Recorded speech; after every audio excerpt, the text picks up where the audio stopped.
Hello, everyone, and welcome to the latest edition of the Jake's Take with Jacob Elyachar Podcast. I'm your host, Jacob Elyachar, the chief content producer and writer of the New York-based pop culture entertainment news website.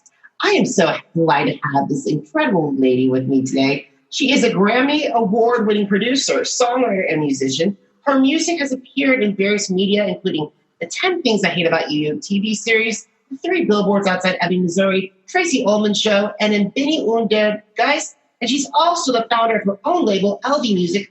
Please welcome Femke. Thank you. Femke, thank you so much for taking time in your schedule to talk with me. I really appreciate it. Yeah, of course. Yeah, I'm delighted. All right, let's get started. So when did you get interested in music, and how did that passion evolve into desire pursuing a career in the recording industry? I'm from Holland, and I play the accordion, and that was kind of the only instrument that was at my local town, pretty much at the music school. And so I learned how to play it, and there was like a scout for the conservatory, and he sort of like scouted me as like a young talent. So I was lucky to really early on start like a classical music program at the conservatory. And through that, got interested in composition. So first classical composition.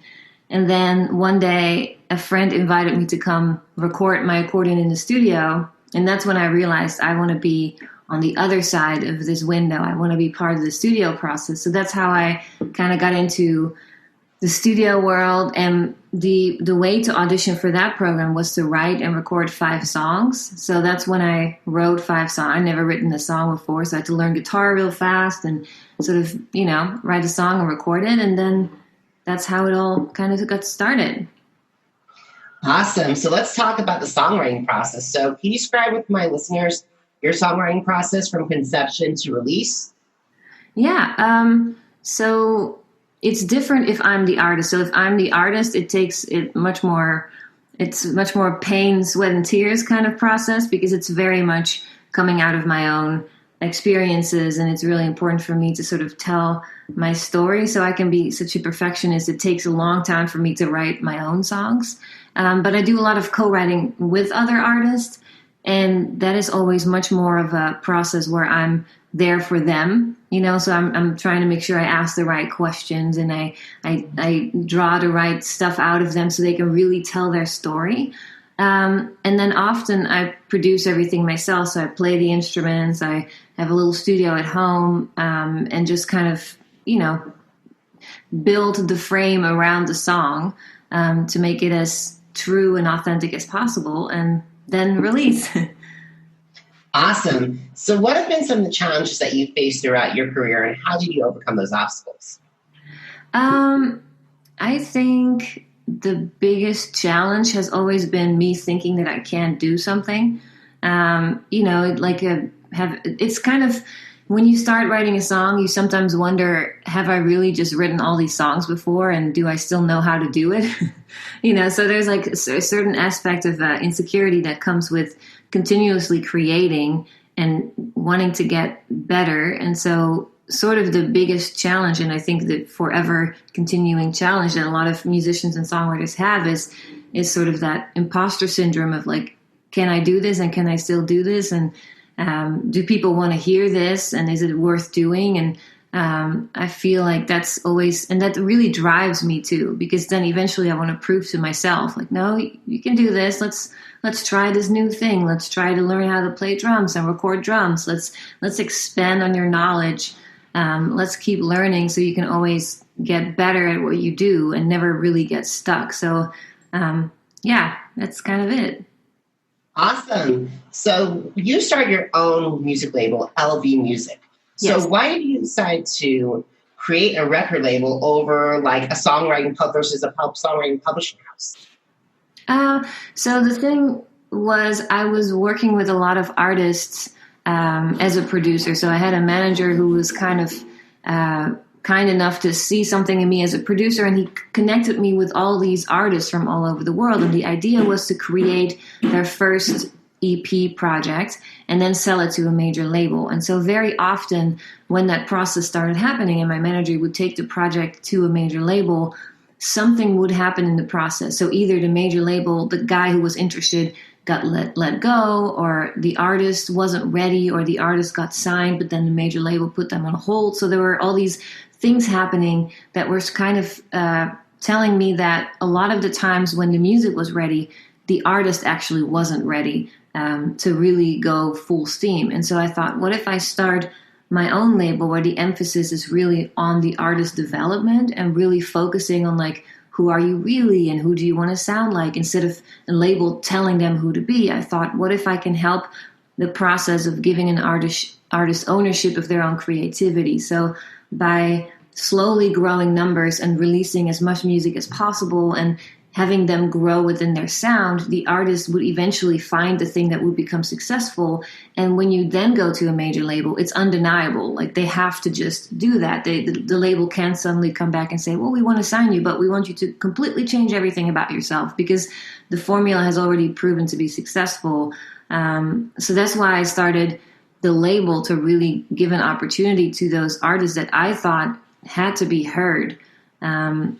And yeah, it's kind of become my new passion. I really, really love the business side of things. Apart from the creative side, I love helping artists get playlists and get PR and get noticed and think about branding and social media. So it's been like a really great way for me to grow too as a person. Awesome. And I bet you get so much satisfaction seeing all these artists, working with all these artists, and then seeing them grow and start building their audiences. Mm-hmm. Yeah. All right. So there's not a lot of people that can add Grammy winner to their resume. So 6 years ago, you wrote goodbye for Beto Cuevas for his LP Transformacion. Yes. And could you describe that moment when you found out that you won that Grammy?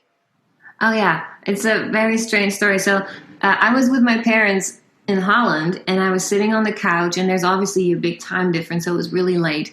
And we were watching this movie, and I get a text from a friend saying, Beto won the Grammy or album of the year, whatever that was, pop album of the year. And so I jumped up and I was like, I won a Grammy. And my mom was like, a granny? She had no idea what it was. I was like, it's a prize. It's a big prize. And my mom was like, do you get money? Like they really have no idea about like a lot of the big music things. And so it was kind of like, there's nobody else to celebrate it with because you're sitting there with your parents. So we just ended up continuing watching this like thriller movie or something. But that was kind of the moment. It still makes me laugh. It's so weird. It's a great moment, too, because not a lot of people know exactly how the Recording Academy works, and also they know about the Grammys and the Recording Academy, but they don't know about how the Grammys, once you receive the award, it's just the award. There's no cash money involved. But in all honesty, the Recording Academy, you should definitely start adding some kind of monetary thing. Yeah, well, I don't know. I think it's the honor of it is fantastic. I think the Recording Academy, where they put their money, which is what's it called again? Where they help musicians. Music Cares. I love Music Cares. What they do is phenomenal. I think that is such a great initiative because musicians and songwriters, we don't have a union, and we don't really. Well, musicians do, but songwriters and producers don't have a union. We don't have a place to go if things happen. So for them to have those resources, like if I would ever win money with a Grammy, I would gladly put it back into the Recording Academy just to make sure that other people can be healthy and happy, Absolutely, because we don't know if there's artists that could have the possibility of carrying legacy of so many incredible musicians like Sir Elton John, Aretha Franklin, Ray Charles, so on and so forth. So let's talk about your music, because your music has been featured on a lot of media productions, from the TV series such as Benny und der Geist. I hope I said that correctly. Yeah, perfect. And Nashville. And then also the TV adaptation, 10 Things I Hate About You, and then Tracy Ullman show, but also a big Oscar-nominated film, 3 Billboards Outside Ebbing, Missouri. So how do these opportunities come about? Well, for instance, the 3 Billboards thing was a remix. So the licensing company who has the score asked me to do a new version of the score to kind of, because there weren't a lot of songs in that movie, so to create a song on top of that score. And I think that one came to me because the licensing guy was a Dutch guy. And I think the Dutch connection is strong. So he thought of me, which was great. And then the Binny und der Geist and the ABC and shows and the Tracy Ullman show was because I was assisting for the composer of those shows. And I was helping him compose all the music. So I was just in the room. It was also, my job, and it started as an internship. And so I kind of learned how to do it with him, which was a really great learning experience to see how it works to work with a director and to meet the director and to go to the film set and to see how, there was this one session where for the Tracy Ullman show, we did like a Bollywood inspired song where she was going to dance on with a bunch of professional dancers, and seeing that come to life was a really great experience. And then lately, because of the label, we've been lucky for people to approach us because the label has such a big catalog of songs to approach us and ask, hey, we would like this for this online Adidas commercial, or we just got one for a plates company, a paper plates company. So there's now it's kind of the reverse. People are coming to me slowly, which is great. But yeah, I think the biggest thing is being out there, being able to be found, having music out there to be heard, is the best way for people to find you and feature you in either a film or a commercial or, anything. Awesome. So I want to talk about Firefly. I love the song. It's so beautifully well done. And there's not a lot of songs that it's just the support of one instrument by itself. And lyrically, it's great. Your composition is phenomenal. So can you please share the origin of the song with my audience? Yes. So I go through these phases where I get like really into a certain musical theory thing. And at that point, I was really into scales. And so there is, so I was studying the pentatonic scale, and, the melodies on the song are all part of the scale. So I'm basically singing the scale up and down, sort of. And so I was so fascinated by it. It just felt very hypnotic to me that I wanted to build this entire song. And it so happened that at that time, I also just fell in love. And so I had this, it had this whimsical feeling to it. And being in love and feeling sort of whimsical kind of all fell together in this song. And also I had never seen a Firefly in my life because they didn't exist. They don't exist in Holland. And so only like 2 years after I wrote the song, I went to Nashville and I actually saw my first Firefly, and it all made so much more sense. But yeah, and then the process, I was studying at Cal State LA when I wrote the song, and my professor, Steve White, really liked some of my songs, and we decided to record it together and produce it together. And he's a huge Beatles fan.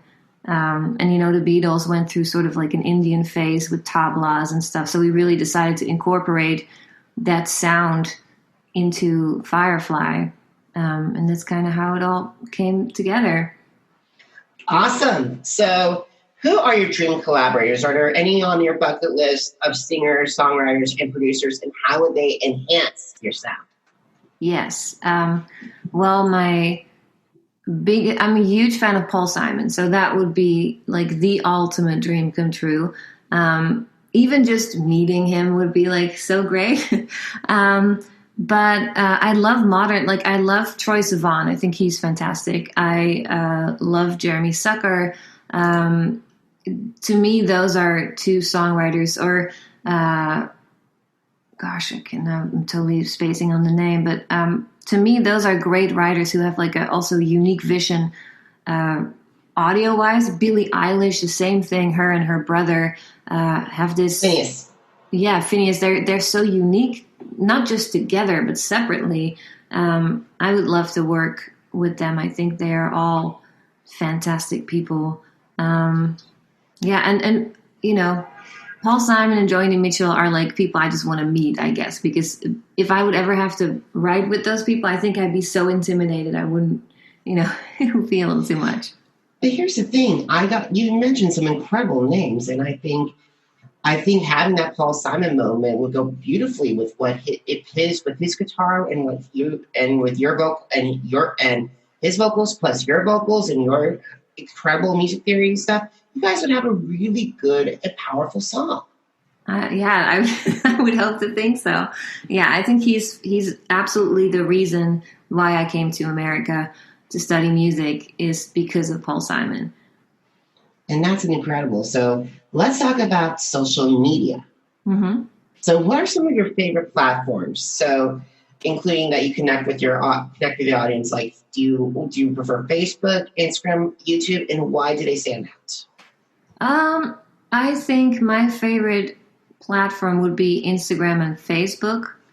There was a couple of years ago, where I did this thing called one song a week, and I would write and record a song every week and put it out on YouTube. And so that really helped me sort of get a little bit of traction and build a big Twitter account. But what I'm noticing now with Instagram, it's much easier to instantly connect with people and have a quick conversation. And with Facebook, I feel like there's just people send me emails or like messages on Facebook that are like big messages, like personal things. I feel like people feel that on Facebook they can be a little bit more honest and they really want to like personally connect with me. And on Instagram, I feel like it's a very swift but just mutually understanding level of connection. So those would definitely be my favorites at the moment. Like, I haven't gotten into TikTok. I know everybody tells me to like get into TikTok. I just feel weird being on camera. But maybe that will change at some point. Yeah, TikTok and I, honestly, I don't have a good... Hold on a second. Sorry about that, everyone. So the thing is, I'm looking... When we were talking about TikTok, I cannot do TikTok. It's very hard for me to do. Yeah, I have a lot of my friends talk about it, but unfortunately, it's not that... It's hard to do it. So that's what I would probably say on that. So this is your second to last question. If you had the opportunity to meet aspiring singer-songwriters who want to take their career to the next level, what advice would you share with them? I would say to never give up. I think sometimes through trials and tribulations, your music gets better. And sometimes through having to play 10 empty coffee shops and then finally the 11th one is full, it's a payback for all the things that didn't work out in the beginning. I think just hang in there because it is going to happen. It's not always... Talent doesn't guarantee success, but devotion and drive and commitment really do guarantee success. So even if it's not the first or even the third year that you're trying to do music, there's no guarantee to success, but it is going to happen if you're going to stick with it and you're committed and you're consistent with your output. Alrighty, Femke, where can my audience find you on social media and the web? I'm on Instagram as Femke Songs, Femke Songs, and Facebook, The Femke. And then I also have a blog, and it's called LV Music Hub, where I write about like little advice on development and music and stuff where they can find me. So, yeah. Alrighty, guys. For more information about Femke and all my other interviews, head over to jakestake.com. Once again, jakes-take.com. And also you can download several episodes on Apple Podcasts, Google Podcasts, Spotify, and Spreaker. Just type in Jake's Take with Jacob Elyachar Podcast. It's Jake's Take, and then with Jacob, JACOB Podcast. And then also you can connect with me on Facebook, Instagram, Twitter, and YouTube. Jacob Elyachar, JACOB Femke, thank you so much for taking time out of your schedule to talk with me. I really appreciate it. Yeah, of course. Thank you for having me. All right, everyone. Have a fantastic day. Goodbye.